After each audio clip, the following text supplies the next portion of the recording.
in today's video, I'm going to be speaking about how to scale your Amazon PPC. So I'm going to be giving you 5 tips on how to scale. Now, what do I actually mean by scaling? So what I mean is you've already passed the launching phase, you've launched your product, you're ranked, and now you're looking to grow your business, to grow and get more and more impressions, to get more conversions, and to get more sales. And how can you do that? So that's what this video is going to be about. I'm going to be showing you those 5 tips. Before we get into that, my name is Sharon. I'm a 7-figure Amazon FBA seller, a mother, a wife, an entrepreneur, and also an FBA coach.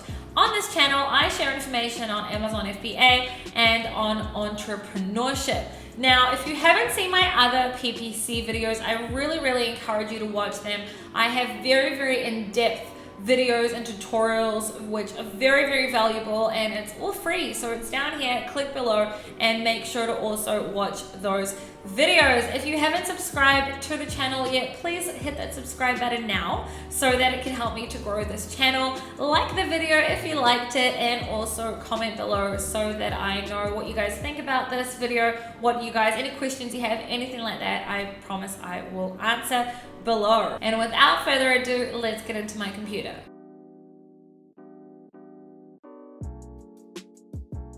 Side of my computer. So I am going to, for this video, I'm going to be showing you guys, we're going to be sticking to a specific niche, which is my favorite one to use as examples, which is the gold iPads, which if you don't know what they are, it's a niche I always use, and it's these little gold things that you put under your eyes. And we're going to be using a specific brand, a brand that I always also use as an example, which is Grace and Stella.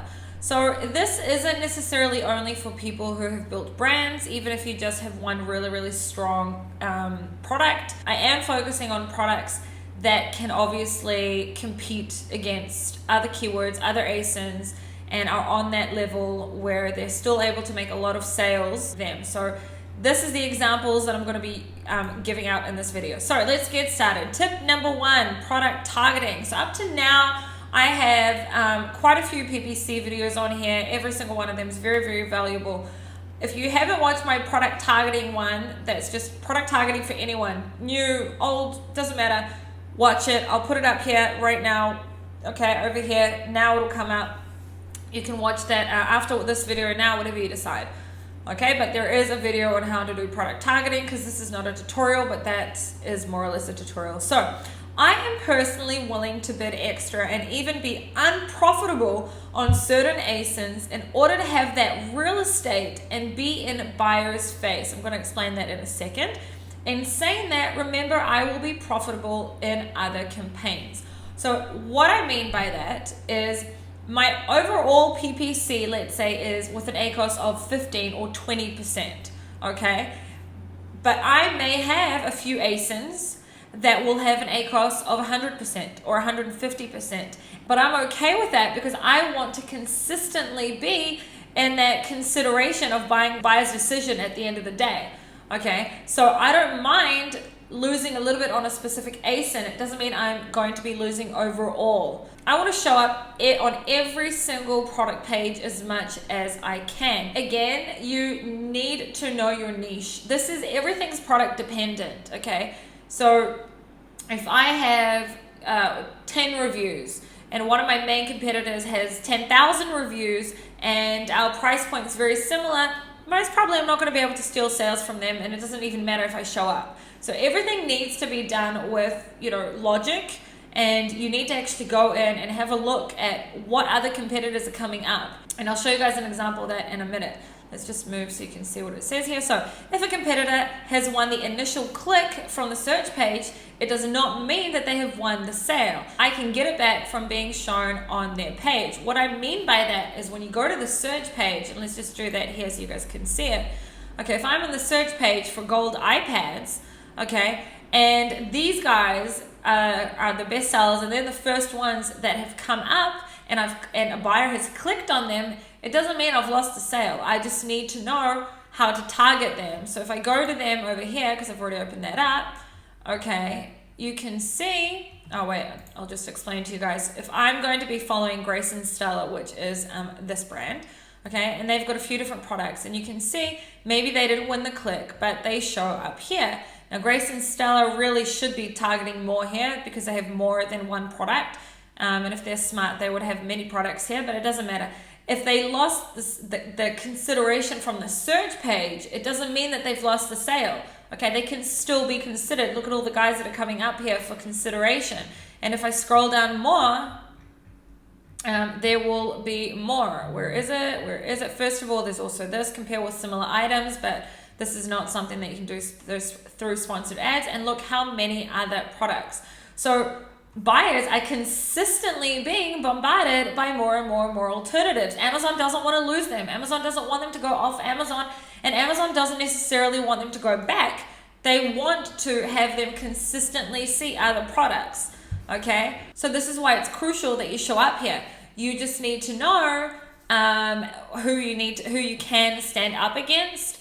And if you can't stand up against someone, it also need, you're not going to spend $300 a month just to be seen if you're not going to be able to get one sale from them. Okay, and if you are, then you should be making a lot revenue wise, so that it makes up for that. I don't mind spending, $300. I don't mind spending $500 a month on a product page just so I can be seen. If I'm making $100,000 a month, that's all good. But if I'm making, $5,000 a month, there's no way I'm going to even spend $100 a month. So everything needs to be taken into, I mean $100 a month on one product page, okay? I will spend $100 a month on PPC, I mean on one product page.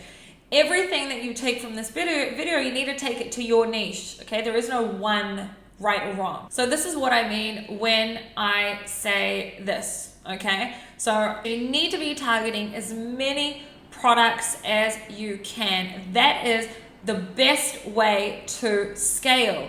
Okay, when we're talking about on a scaling level, you've already launched, you're already past that launching phase.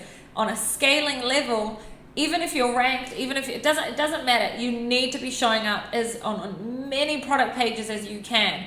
All right, because you also don't know where other competitors are getting their sales from. Maybe they're getting sales from outside of Amazon, which is why you don't really see them on that many keywords. So you may not think that they're that important, but they're still important, okay? Even if you can get a few sales from them a month, it's enough. So product targeting is crucial. And if you don't know what product targeting is, I have a video about it. It'll be linked below. Make sure you go and watch that. All right, now tip number 2. Bid on your own brand keywords. Always create campaigns bidding on your own brand. It can be phrase, broad, or exact. For me, usually phrase works best, okay? So what I mean by that is this. So again, we're using Grace and Stella as an example, okay? If I type in Grace and Stella eye mask gold or eye mask, whatever I will write, they'll consistently be here. They own the entire first row. These two products and these two products are the same, and then this is another product that they own. And only when you pass the first row do you see other products. Okay, look at all these people who are bidding on their brand name who will most probably be stealing sales from them. They've got so many people bidding on them, but they own the entire first row, which is where a lot of the sales come from, the first row. So if I go, the way that I could do this, let's just say if Grace and Stella was my brand, I could go like this and see what kind of keywords people are already looking for. Look at how many different, keywords people are looking for, and it doesn't matter what I click on. They need to be, if I click on that, they need to be consistently showing up on the entire first row. Okay, there you go. Look at their different products. And they even own the second row as well. This is also all of their products. Okay, so this is crucial, especially if you're watching this and you've already got, more than 5 or 10 SKUs, then this is crucial. You should most definitely be doing this because people will be searching for your brand eventually as well. And even if there's not that many searches, you should still be doing it because others will most definitely be doing it as well. Okay, look at all of these people here. This isn't Grace and Stella. Well, this is, but a lot of it isn't Grace and Stella. Okay? A lot of it is, but a lot of it isn't. So, point is, you should most definitely be bidding on your own brand keywords 100%. All right, this is something that I do. This is something that I do for my clients that I do one-on-one coaching in. This is definitely something that I always do at the scale level. Even if you're not at the scale level, you could do it, but you probably, if you're just launching, no one really knows you, so they're most probably not even going to be searching for you. But when you're at scale, people are going to be searching for you eventually. And you definitely need to be bidding on your own brand keywords as well. You could also use a software like HELIUM 10 to find what kind of exact keywords people are looking for. You could also pull it out from your auto campaigns or from your past search term history as well. And I also have a discount code for HELIUM 10. I'll put that down below as well. So that is tip number 2.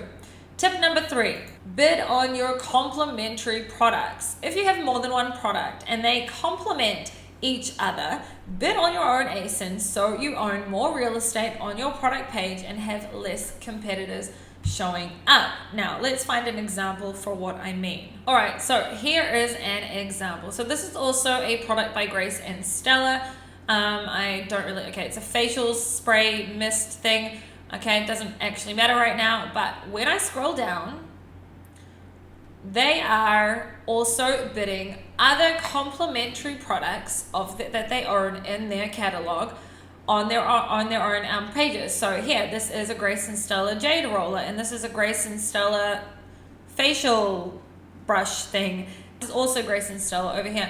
I would want to own everything here. You also, if you have more than one product, even if you've just got 2 products, okay, one product should also, but they complement each other, one product should be also targeting another complementary product, okay? So because they sell cosmetics, they have a cosmetics brand, they sell cosmetics products, they are all complementary to one another, okay, obviously. So someone who's buying a jade roller will most probably consider buying whatever this facial thing is and this. So make sure that you are definitely also doing that. Okay, so tip number 3, bid on your own complementary products. Okay, tip number 4, target broader keywords. So if you are following the way that I do PPC, if you've watched my other PPC videos, and if you haven't, you really should, okay? I know what I'm talking about, so I highly suggest that you do. I'll put a playlist to my PPC videos at the description. There's full-on tutorials there with a lot of logic. Nothing I talk about is copy and pasted from anyone else. It's everything that I have learned from my years on Amazon and from a lot of money spent and a lot of trial and error, a lot of mistakes and a lot of scaling, okay? So anyway, if you've been following me up to here, you know that initially I will target, for a brand new launched product, I will target smaller keywords, okay? I will not target broader keywords, okay? So for example, if I'm selling, I just grabbed this, I don't sell this, I don't know if you can see, I've got a black one in the background as well. If I'm selling this like ceramic unicorn ornament thing, okay, then I would originally only target keywords that are very, very specific to this. It could be unicorn based, or it could be ceramic ornament placed, or anything that's very specific to this, okay? But once I've already started past the launch phase and I'm now at scale phase, I will allow myself to start targeting broader keywords. For example, so if I'm selling this, okay, it could be home decor or gifts for girls or things like that. You can see I wasn't creative enough to make a huge list here, but home decorations, or, you know, I don't know, I'd go and really look at what people are looking for. I could look at this from data from my search term reports. I could look at, use a tool like Cerebro on HELIUM 10. There's lots of different tools that I could use. I could also just go to Amazon and type in home decor or different things like that and see what comes up. But I will allow myself to start targeting those broader keywords as well, rather than just, you know, the keywords that are very, very niche based for me now, because I've already taken that. Like, let's just say if there's an example, okay, were to split the keywords into 2, which is what I usually do, okay? I usually start down here Okay, so from the bottom, I work myself up, and then after I've passed this line, I'll keep going. What do I mean by that? So when I'm just launching a product, if you've watched my other videos, you know what I'm talking about, but when I'm just launching a product, I'm going to be targeting keywords that are very much within that niche, okay? I have no reviews yet. I'm just launching. I need sales momentum. I need to be able to get sales. I probably cannot compete against the very, very big keywords like home decor, etc. when I'm starting from zero. So I'm going to stick to what I know that I can convert on, and this will take a lot of keyword research, okay? And now what I'm talking about over here is once I've passed that, so those keywords are from here, okay, down here. Once I've passed that level, I can now start working on the broader keywords because I'm already ranking for these. I'm already getting sales from these, and I'm going to continue targeting them, but I can allow myself to break this, like, I don't know, whatever you want to call it, like barrier or whatever, cap. Okay, I can break it, and then I can start targeting these higher level keywords as well. Okay, and that is what this tip number 4 is about. Start targeting those broader ones. So if we take it to the examples I've been using up to here, which is the gold eye mask, I may have only been targeting up to now gold eye mask, gold eye pads, under eye mask, under eye pads, patches, whatever.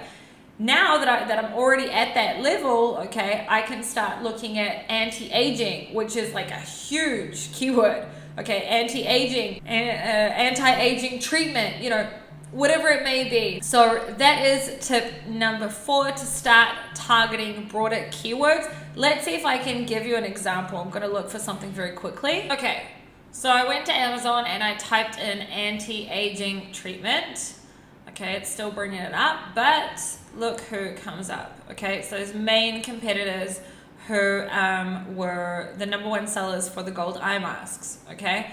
So I can see there's another guy over here, and what is interesting to me is I can't see Grace and Stella here, which is interesting because, I mean, if these guys can come up here and have Amazon's choice for such a big keyword, then, you know, Grace and Stella should be here as well. But anyway, this is what I mean. So if up to now you've only been targeting, for example, if you're selling the gold eye pads, if you've only been targeting gold eye patches or everything that is very, very to do with your niche only, and now that you've maximized that, okay, you continue to target that, but you can break that and also start going over after the main or bigger and broader keywords. Like this guy shows up over here as well. They're not sponsored here, okay? These guys are sponsored here, but they are showing up here, which means if they weren't showing up here, they could be sponsored over here. And for example, Grace and Stella really should also be showing up here in my opinion as well, because they, you know, have such a huge catalog in this. But anyway, that is an example. So tip number 4, start going after your broader keywords, obviously if you can. Okay, not all of you watching this will be at scale level and can actually afford to do that, but I hope you are. And if you're not doing this, this is definitely something that you should try. Maybe home decor, like let's say if you're in the home decor, maybe home decor is still too big for you, but maybe there is another broader keyword that you can find that's not as big as home decor, but not as niche as what you've been doing up to now. Okay, so that was tip number 4. Tip number 5, placement. So I'm willing to pay more for competitive keywords once I am at scale, as it helps me to scale. This will not work on all keywords. It's trial and error until I find which ones are going to be best for my product, but I will usually choose the top 5 keywords that I convert on best. So what I mean for placement is I've gone in and typed in gold eye patches, one of the main keywords for this niche. Okay, and you'll see Grace and Stella's over here. Now ideally, you want to be #1. Whoever is #1 will also show up as #1 from a smartphone. Okay, if you go ahead and open up your Amazon app from your phone, not your Seller Central app, the normal app, and you go to anything, any keyword, you will only be shown one sponsored ad from the very top. You'll be shown more later on when you scroll down, but you'll only see one at the top. Okay, so this is where you want to be. You want to be #1. #1 will always win that spot as well. Number 2 and 3 will only show up possibly later. Okay, so Grace and Stella is not number 1, they're number 2 here, and organically they're ranked number 3. Okay, now what do I mean by that? Okay, this is sponsored. This is organic ranked number 1. This is customers shopped for. So this isn't organically ranked. This will change consistently by whoever has the Amazon's choice.